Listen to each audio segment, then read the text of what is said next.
Pada tanggal 9 Februari 2023, Yayasan Sedekah Air berkesempatan mengunjungi salah satu pondok pesantren, yaitu Pondok Pesantren Nurul Hidayah di Kampung Cikopak, Desa Mulia Mekar, Kecamatan Babakan Cikau, Purwakarta. Areal dari pondok pesantren ini berada di bawah jalan raya yang cukup aktif dan juga di belakangnya merupakan area pesawahan. Hal ini yang nampaknya berkorespondensi dengan kualitas air bersih di wilayah pondok pesantren ini, di mana pondok pesantren ini memiliki kesulitan akses terhadap ketersediaan air bersih.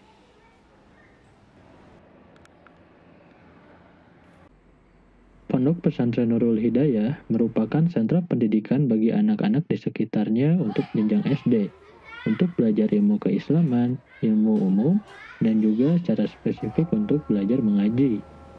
Pondok pesantren ini sudah berdiri cukup lama, yaitu dari tahun 2000. Secara infrastruktur, pondok pesantren maupun sekolah masih dalam tahap pengembangan.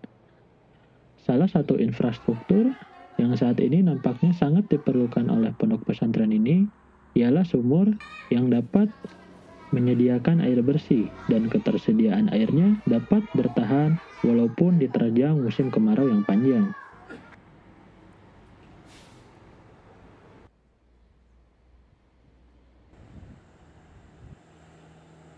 Sebagai pondok pesantren yang sudah lama berdiri, berbagai upaya telah dilakukan untuk mendapatkan akses air yang layak.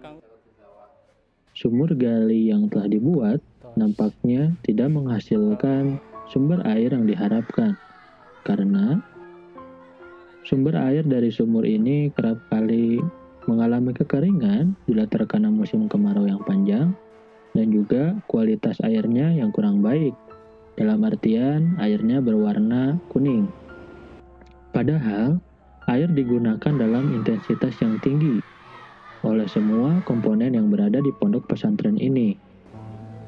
Namun sayangnya, air yang mereka gunakan sejatinya belum layak untuk digunakan. Di beberapa kondisi, bahkan pihak pengelola perlu untuk membeli air dari pihak luar. Assalamualaikum warahmatullahi wabarakatuh. Alhamdulillah, saya sebagai Ketua Yayasan Nurul Hidayah sekaligus pimpinan Pondok Pesantren Nurul Hidayah yang beralamat di Kampung Cikopak, RT 03 RW 11 Desa Mulia Mekar, Kecamatan Babakan Cikau, Kabupaten Purwakarta, Jawa Barat. Untuk saat ini sumber air yang dipakai di Ponpes dari mana aja, Pak?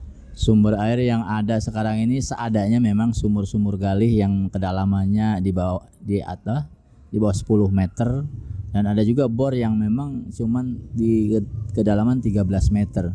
Dan itu ternyata ketika musim terang panjang itu surut, kekurangan air kami karena memang kapasitas airnya menurun kan ya. Jadi garing kadang-kadang sumurnya itu saat itu. Untuk jumlah santri, jumlah siswa di Ponpes ini ada berapa, Pak? Kalau dihitung santri dari PAUD, TK, TPQ itu sekitar 180. Dan guru-gurunya meliputi dari TK 4 orang, SD 12 orang, TPQ 8 orang, dan ustadz-ustadz yang mukim untuk santri ngaji yang waktu malam dan lain sebagainya itu ada 6 orang. Kira-kira untuk solusi alternatifnya kalau musim kemarau airnya kering gitu, kira-kira bagaimana, Pak, kalau sementara? Yang pernah kita akhirnya mesen beli. Nah, kalau sudah darurat gitu ya. Tapi kalau ini masih kita akalin keluar enggak lancar, tapi kadang-kadang keruh airnya. Nah, akhirnya kita pesan pakai mobil tank. Apa namanya teh? Mobil yang tangki kayak gitu. Kalau untuk air tangki itu berapa harganya, Pak? Kalau satu tangki, kalau yang kita teman sahabatnya itu bisa 150.000, bisa lebih, tergantung jauhnya. Kalau dari Wanayasa itu sekitar 350.000. Itu kira-kira satu tangki untuk berapa hari, Pak? Kalau waktu itu santri memang semua menggunakan air, paling-paling itu satu tangki bisa 2 hari paling. Mari bersedekah untuk membantu saudara-saudara kita di Pondok Pesantren Nurul Hidayah mendapatkan akses terhadap air yang lebih layak.